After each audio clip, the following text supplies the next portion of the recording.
Ayodhya, early 1500s, a city not just of historical significance but a living tableau of devotion and harmony. The Ram temple at the heart of this city stood as a magnificent symbol of faith.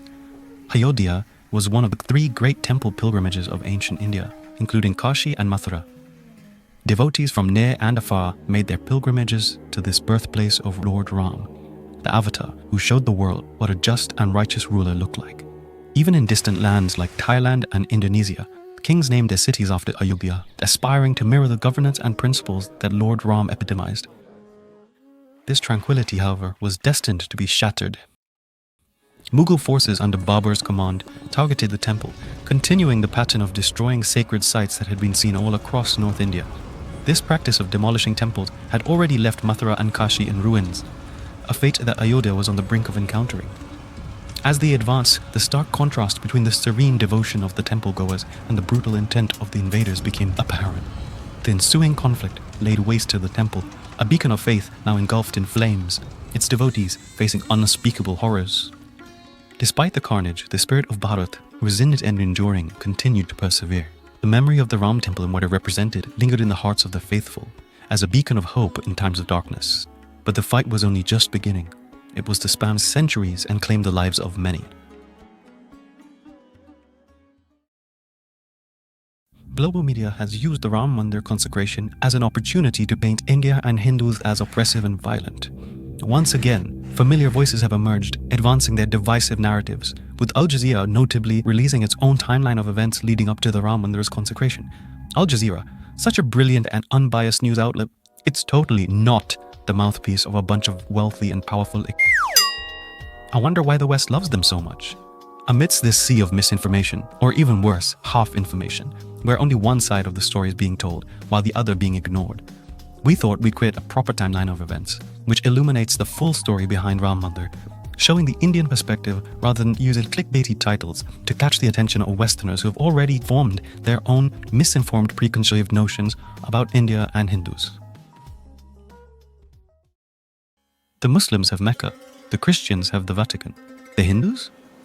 Well, the Hindus have many important pilgrimages, but unlike the other two faiths, they are forced to share their places of worship with other faiths. And in the case of the three great pilgrimages of North India, the holiest of sites within these already holy cities were occupied by mosques. Despite these sites being of no real significance to the Muslim faith, now tell me, where are the temples in Mecca or in the Vatican? Now that's where these faiths differ. Hinduism is tolerant enough to allow even the holiest of cities to have places of worship belonging to other faiths. The line, however, was crossed when the holiest sites themselves were ransacked, demolished, and desecrated, and mosques or churches were built over them. The movement to restore the Ram temple is essentially the movement to decolonizing his cultural heritage. Many people were involved, and many events took place, but here's all you need to know about it. Mir Baqi built the Babri Masjid in 1528 under the command of Emperor Babur on top of the exact grounds where, according to East India Companyman William Finch, the former fortress and birthhome of Lord Ram lay. Then, in 1717, a tributary king of the Mughals, Raja Jai Singh, bought the land upon which the mosque lay and declared it a Hindu religious center, a Jai Singhpura, and legalized Hindu religious ritual bathing in the holy Sarayu River, which had been banned for many decades. The first map of the site was also produced, which shows a large complex with a mosque and a separate area outside where Hindu pilgrims would have prayed. Just a few years later, a Jesuit by the name of Joseph Tiefenballer made a claim that it was Aurangzeb who destroyed a fortress called Ramkot, or Ram's Fortress, to build a mosque dedicated to Babur in its place. Another interesting observation of his was that Hindus prayed to a square patch of land in the complex where there was once the house where Lord Ram was born. When the British entered the subcontinent in 1853, the first ever religious clashes on the site were recorded, just 4 years later, in 1857. Soon after that, Nihang Sikhs and Hindus entered the Babri Masjid and initiated prayers. The Nihangs also wrote Ram all over the inner world of the structure. Due to these clashes, the British put up barriers to separate the Hindu and Muslim worshippers, and these stood up for about 90 years until India achieved its independence in 1947. During this period, sentiments were brewing under the surface, and in 1949, Ram idols were taken into the mosque by activists, and prayer was initiated. Due to the ensuing tension, the state took control of the site in the 1950s, and prayers at the mosque ended. It was in the 1980s, due to the Vishva Hindu Parishad's campaign to restore a Ram temple, that the movement gained pace. A district judge opened the site in 1986 for worship to Hindus, which was considered a major boost to the movement. But the movement was to suffer a violent setback very soon after. In September 1990, to gain support for the movement, BJP leader L.K. Advani launched a Rath Yatra, a pilgrimage procession to Ayodhya. In this, thousands of car sevaks took part. Thousands of them took to the streets of Ayodhya, but were violently stopped by the state of UP's police and paramilitary forces. Some of these police officers fired on these unarmed protesters, and at least 17 of these car sevaks were killed and many more wounded or maimed. The voters of UP did not forgive the ruling government for this and voted them out of power in 1991, replacing them with the BJP.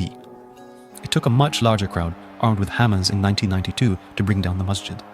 While we can argue whether this is right or wrong, there is no doubt that when people are oppressed for so long and so fiercely that they will burst out violently. We should the same explanation be used to justify Hamas's response to Israel these days. But when it comes to Hindus, they are branded as barbaric and their sufferings are just ignored. It's 2003 and the Archaeological Survey of India conducts a dig on the site which priorly belonged to the Babri Masjid. Plenty of evidence was collected in favor of the existence of a temple-like structure beneath the mosque, including several temple pillars, similar to the ones found in Delhi's Qutub Minar, which was also built on the site of a destroyed temple. In their own words, they found the remains of a large structure with distinctive features associated with temples of North India. This formed the crucial piece of evidence leading to the Supreme Court's landmark decision in October 2019. The court ruled to allocate the contested land to pure trust for the construction of a new Hindu temple, while also granting a separate 5-acre plot on the outskirts of the city for the creation of a new large mosque. And the rest is history. The ruling was hailed nationally as a symbol of consensus and a new era, not just for Indian Hinduism, but also religious relations within India. In his consecration speech, in fact, Prime Minister Narendra Modi emphasized that the moment presented an unprecedented opportunity to forge a more unified and stronger nation, setting a visionary course for the next 1,000 years for India and Dharma.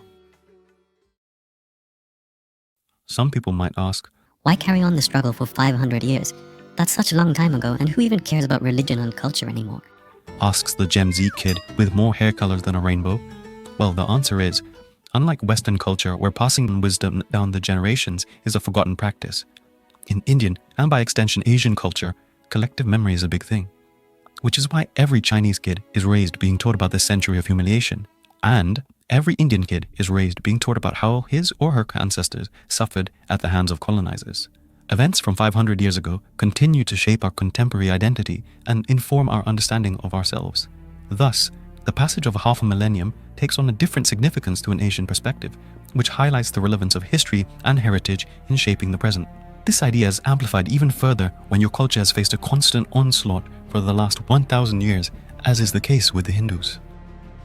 After half a millennium marked by historical grievances, the Suryavanshi Thakur community of Ayodhya has revived the tradition of donning turbans, shedding centuries of imposed shame. The country is filled with jubilation, akin to a second Diwali, arguably holding deeper significance as people light diyas and set off fireworks in celebration.